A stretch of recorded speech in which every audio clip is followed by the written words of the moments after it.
ऋषि मुनि परीक्षित से मिलने आए और कह रहे परीक्षित जी हमें बड़ा दुख हुआ, अच्छा नहीं हुआ आपके साथ, इसलिए हम आए हैं। लेकिन वारे परीक्षित, उसने कहा बाबा संतों आप ऐसा मत कहो, मुझे अच्छा नहीं लग रहा, आप ऐसा मत कहो। मैं तो उस ऋषि पुत्र की भी मेहरबानी समझता हूं।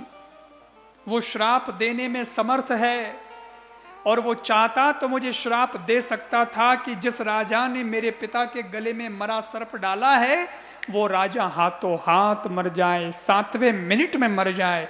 बताओ अगर ऐसा श्राप दे देता तो क्या मैं आपसे मिल पाता?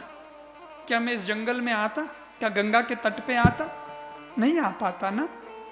लेकिन मैं उसकी मेहरबानी समझता हूं कि उसने मुझे फिर भी इतने बड़े अपराध के बाद जीने के लिए 7 दिन दिए हैं। इन 7 दिनों में तो मैं कुछ भी कर सकता हूं, यह भी उसकी कृपा है।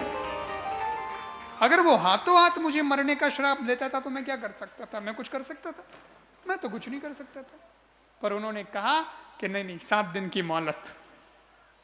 इसी का परिणाम है कि आप जैसे ऋषियों के दर्शन हो रहे हैं।